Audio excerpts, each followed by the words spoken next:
आज से हम लोग बात करेंगे about the enzyme which is another important biomolecules. So ये एक एंटायर लेक्चर सीरीज होगा ऑन द एंजाइम टॉपिक। जो चीज़ इम्पॉर्टेंट है from the CSIR point of view, हम लोग यहाँ पर हर एक चीज़ कंप्लीट करेंगे। सो फिलहाल ये तो एकदम बेसिक सा वीडियो होने जा रहा है। तो चलिए शुरू करते हैं। सो एंजाइम चीज़ क्या है? एंजाइम का एक बेसिक आइडिया अगर हम लोग लेना चाहें तो ये चीज़ एक कैटालिस्ट है। क्या है? ये चीज़ एक कैटालिस्ट है। तो कैटालिस्ट का काम क्या है? कोई भी रिएक्शन मानो ये एक सबस्ट्रेट है, सबस्ट्रेट से बी प्रोडक्ट होने जा रहा है। सो अगर एंजाइम प्रेजेंट रहा देन ए से बी का कन्वर्शन यूजुअली ज़्यादा फास्ट होगा as compare to normal reaction जहाँ पर एंजाइम प्रेजेंट नहीं है। That is the thing. And during this entire reaction इस कैटालिस्ट का कोई भी चेंज नहीं होगा।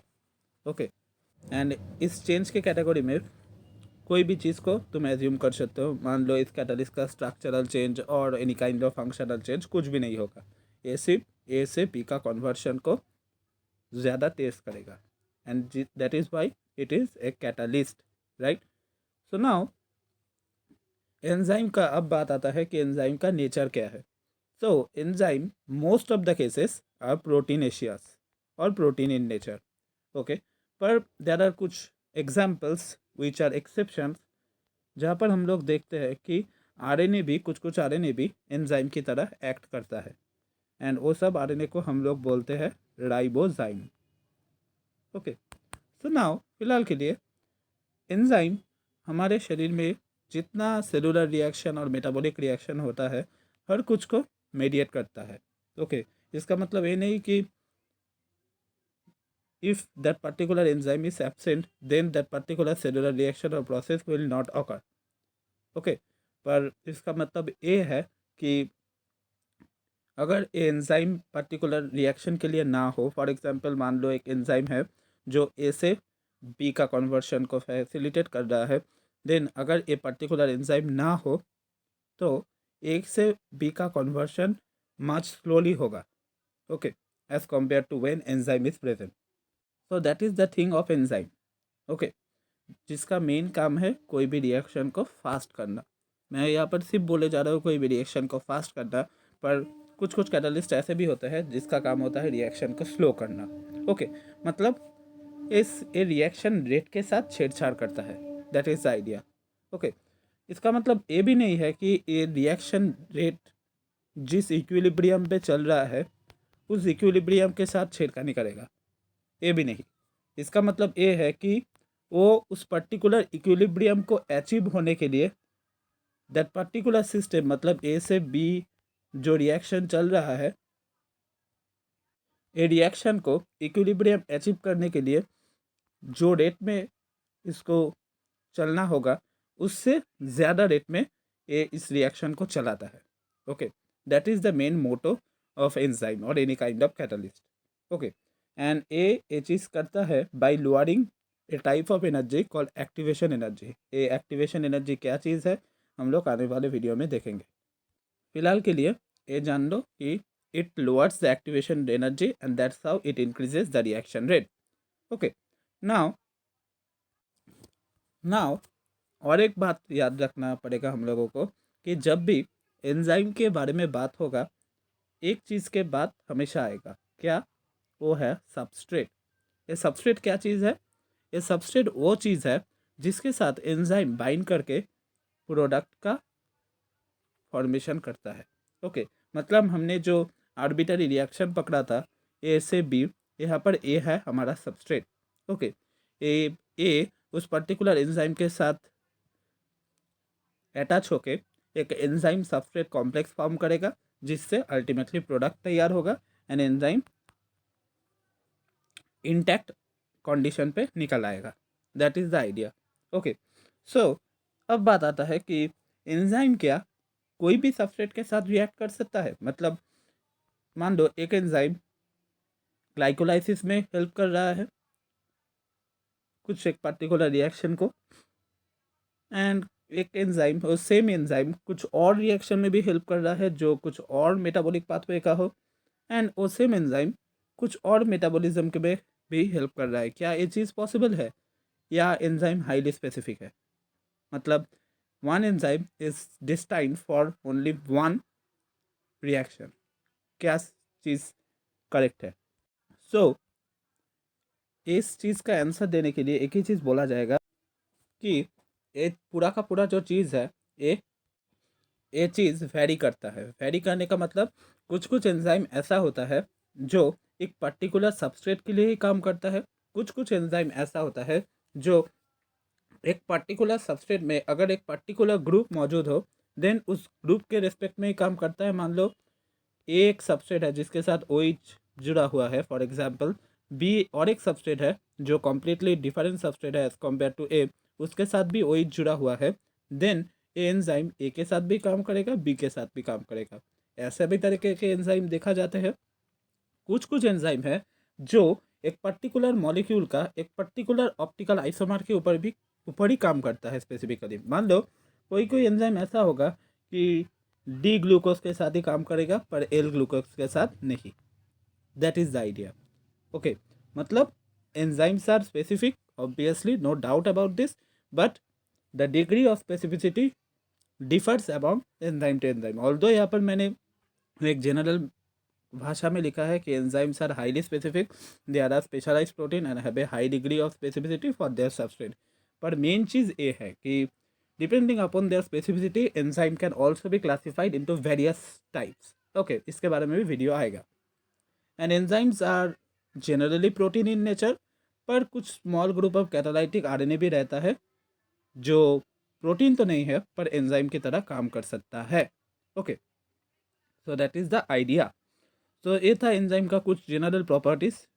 हर एक चीज़ के बारे में भी मैंने यहाँ पर टच किया कि एंजाइम्स प्रोटीन होता है, आरएनए भी होता है, एंजाइम हाईली स्पेसिफिक होता है, एंजाइम का पास enormous amount of catalytic power है, एंड इस कैटालाइटिक पावर से वो क्या करता है, वो करता है एक्टिवेशन एनर्जी का लोअरिंग, एंड ये चीज़ करके वो रिएक्शन रेट को घटाने की कोशिश करेगा। That is the idea of enzyme.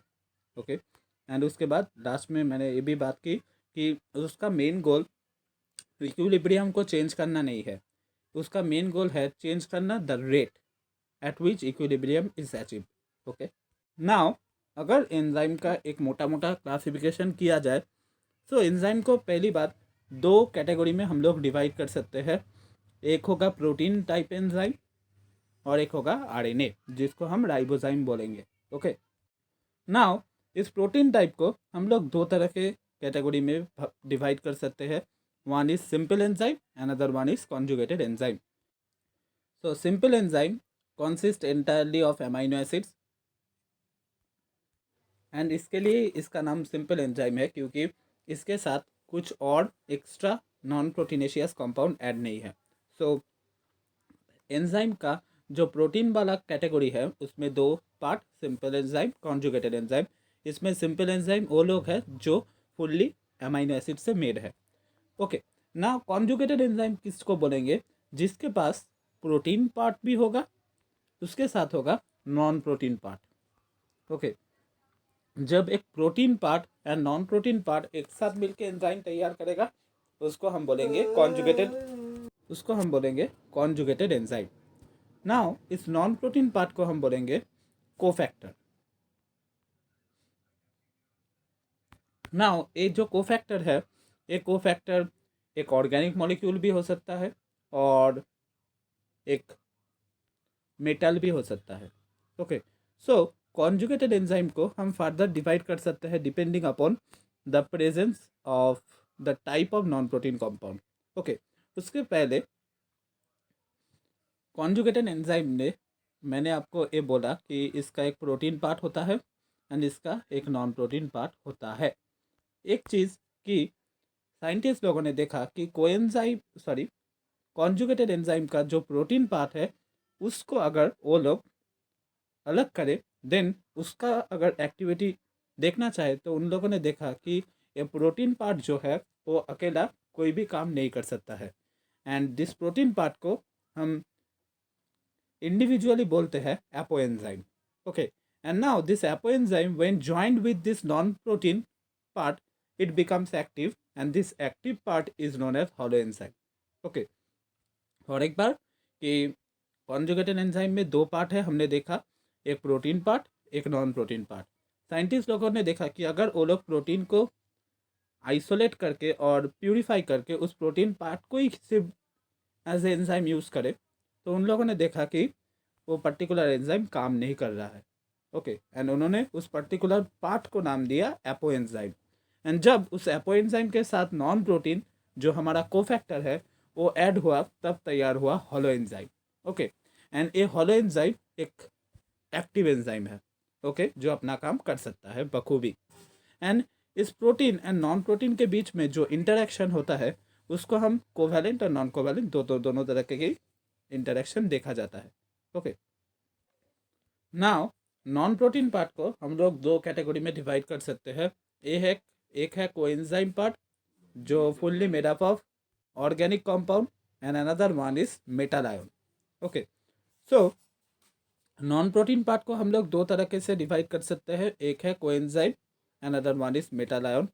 Coenzyme जो है वो मेड अप ऑफ होता है complex organic compound. Okay, that complex organic compound can be A vitamin और पार्ट ऑफ विटामिन। हम लोग इस वीडियो के अंत में कुछ कोएंजाइम के बारे में भी बात करेंगे which are derive from vitamin. Okay, so now कुछ कोएंजाइम ऐसे होता है जो एंजाइम के साथ लूजली बाउंडेड होते हैं, एंड उस पर्टिकुलर कोएंजाइम्स को हम लोग बोलते हैं को सबस्ट्रेट। अगर वो कोएंजाइम एंजाइम के साथ टाइटली बाइंडेड हुआ वाया कोवैलेंट और नॉन कोवैलेंट इंटरेक्शन, देन हम बोलेंगे कि उस particular coenzyme is prosthetic group. And in case of metal ion similarly दोनों तरह का केस होता है, एक होता है metal activated enzyme, another one is metallo enzyme. Metal activated enzyme क्या चीज़ है?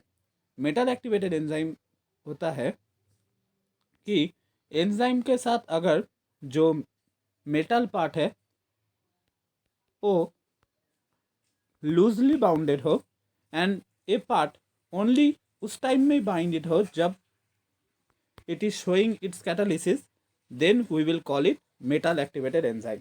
ओके, मतलब एंजाइम का जो प्रोटीन पार्ट है उस प्रोटीन पार्ट के साथ अगर जो मेटल आयन है वो लूजली बाउंडेड हो एंड ओनली बाउंडेड हो ड्यूरिंग द कैटालिसिस, हम बोलेंगे उसको metal activated enzyme. And metallo enzyme हम लोग उस टाइप ऑफ एंजाइम को बोलते हैं जहाँ पर प्रोटीन पार्ट और एपो एंजाइम पार्ट मेटल के साथ टाइटली बाउंडेड है, and not only it helps in catalysis but also this protein part need that particular metal ion to maintain its native state। मतलब ये है कि इस प्रोटीन पार्ट को उस मेटल आयन की ज़रूरत है इसकी स्ट्रक्चर को मेंटेन करने के लिए। तो और एक तरीके से हम लोग समझ सकते हैं कि मेटालो एंजाइम जो है उसमें जो प्रोटीन पार्ट होता है एंजाइम का वो अकेला स्टेबल भी नहीं रह सकता, उसको मेटल आयन की ज़रूरत है to maintain its stability. And metal activated enzyme के लिए उसका जो प्रोटीन पार्ट है वो अकेला भी रह सकता है, पर उसका जो एक्टिविटी है वो तभी शो होगा जब उसके साथ उसका नॉन प्रोटीन पार्ट ऐड होगा। एंड ये सारे एंजाइम को हम लोग बोलेंगे metal activated enzyme. Okay, so this is a basic classification of enzymes। Now एक बेसिक सा चार्ट है जिससे आप लोग समझ पाएंगे कि कैसे विटामिन से ही कई सारे कोएंजाइम डिराइव हुए हैं। इसलिए हमने वहाँ पर कोएंजाइम पढ़ने के समय बोला कि कोएंजाइम वो नॉन प्रोटीन पार्ट है जो मेनली डिराइव होता है विटामिन से, और कुछ केस पे पूरा का पूरा कोएंजाइम खुद ही एक विटामिन होता है। ओके, फॉर एग्जाम्पल एक कोएंजाइम है थायमिन पाइरोफॉस्फेट जो असल में आता है विटामिन B1 और थायमिन से। Okay, and A decarboxylation and aldehyde group transfer में मदद करता है।